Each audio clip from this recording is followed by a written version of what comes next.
Perkenalkan, saya Nurul Ismawati dengan NIM 1211111333031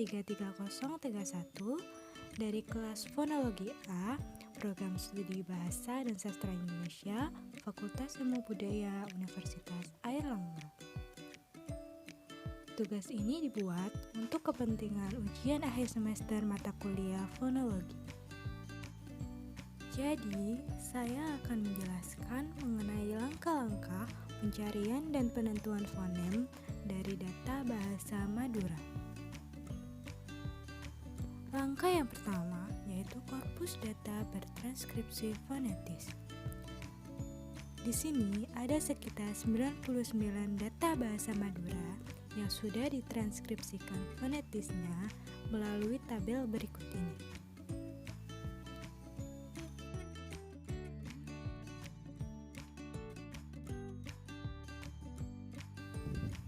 Kemudian langkah yang kedua yaitu mencatat bunyi-bunyi yang memiliki kemiripan fonetis.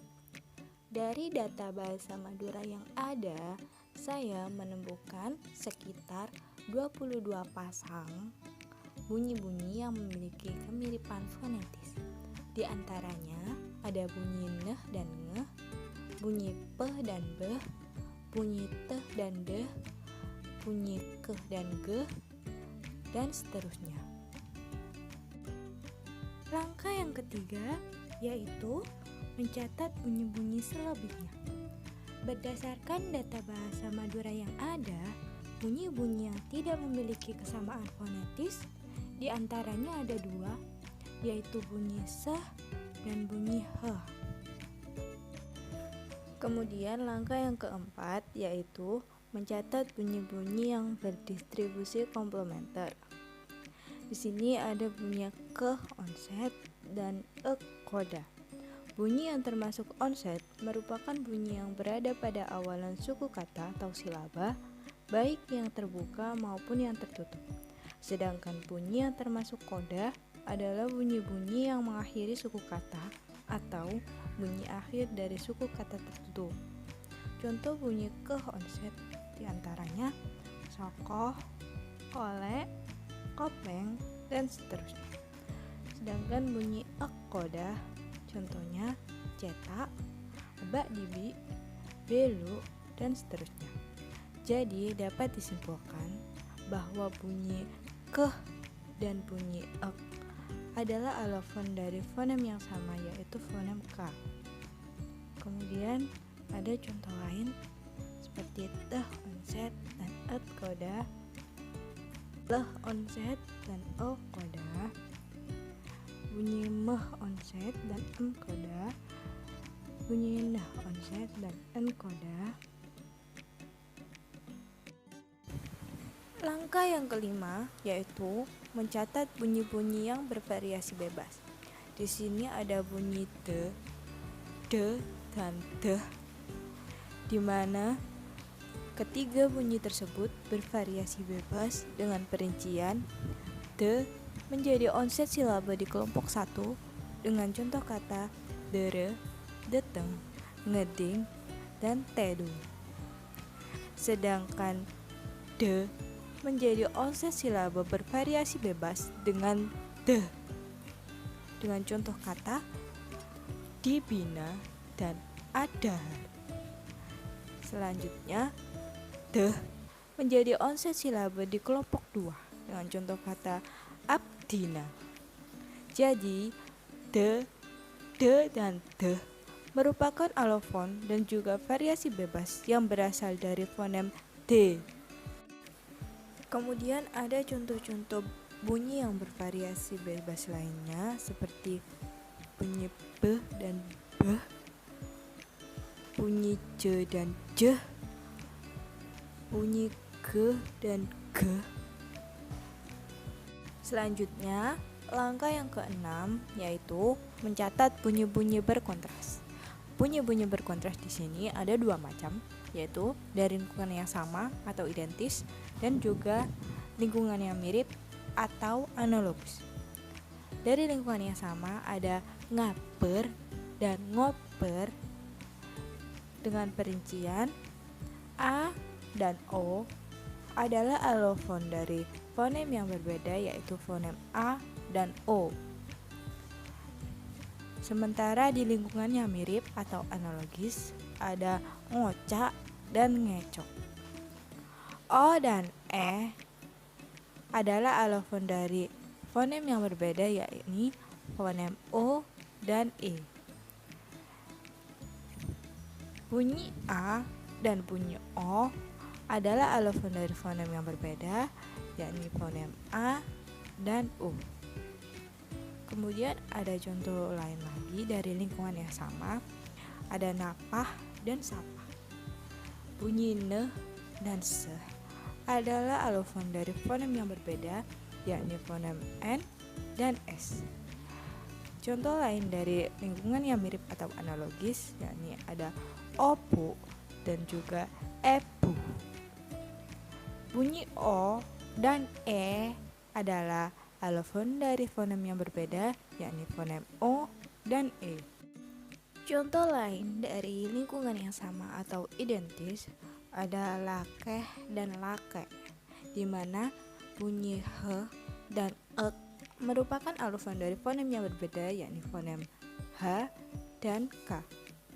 Kemudian ada bini dan bini, di mana H dan ek merupakan alofon dari fonem yang berbeda, yakni fonem H dan K. Di lingkungan yang mirip ada nalee dan matee. Bunyi neh dan meh merupakan alofon dari fonem yang berbeda, yakni fonem N dan M. Kemudian ada bunyi leh dan teh yang merupakan alofon dari fonem yang berbeda pula, yakni fonem L dan T. Contoh lainnya ada akili dan agelih. Bunyi I dan E merupakan alofon dari fonem yang berbeda, yakni fonem I dan A. Langkah yang ketujuh yaitu mencatat bunyi-bunyi yang berubah karena lingkungannya. Di sini ada bunyi neh nasal apikodental dan neh nasal apikoalveolar. Contoh neh nasal apikodental ada bini dan bini. Sedangkan neh nasal apikoalveolar ada ngenom dan noktok. Neh nasal apikodental diikuti oleh bunyi I yang merupakan vokoid depan, sedangkan neh nasal apikoalveolar diikuti oleh bunyi O dan O yang merupakan vokoid belakang. Jadi, bunyi neh dapat berubah karena lingkungannya sesuai dengan bunyi yang mengikutinya. Selanjutnya, ada bunyi keh plosif velar dan keh plosif palatal. Contoh bunyi keh plosif velar ada sokoh, kolek, kopeng, dan mokol. Sedangkan bunyi keh plosif palatal contohnya ada lake, meker, ngekek, dan muka. Jadi, bunyi keh plosif velar diikuti oleh vokoid belakang, sedangkan bunyi keh plosif palatal diikuti oleh vokoid depan. Jadi, bunyi ke dapat berubah karena lingkungannya. Selanjutnya, langkah ke-8 yakni mencatat bunyi-bunyi yang condong menyebar secara simetris.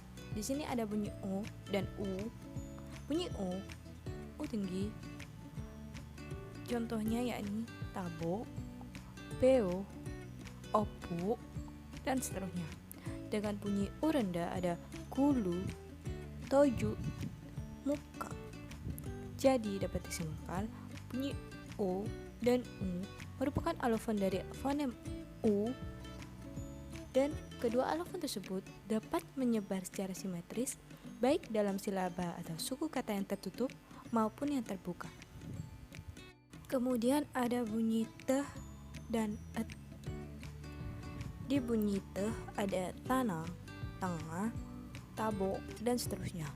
Dan bunyi et ada elat, ngetok, nyampat, dan seterusnya.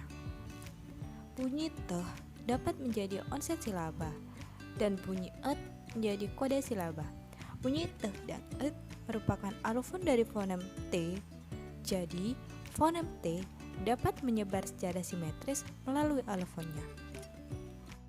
Contoh lainnya ada bunyi I tinggi dan I rendah. Di I tinggi ada abdina, dibina, kabi, dan I rendah ada gigi, bini, bini, nyom, dan seterusnya. Jadi, I tinggi dan I rendah merupakan alofon dari fonem I, dan keduanya dapat menyebar secara simetris baik dalam silaba atau kata tertutup maupun yang terbuka. Sekian penjelasan saya mengenai pencarian dan penentuan fonem data bahasa Madura. Mohon maaf apabila ada salah dalam perkataan maupun pengucapan bunyi. Terima kasih.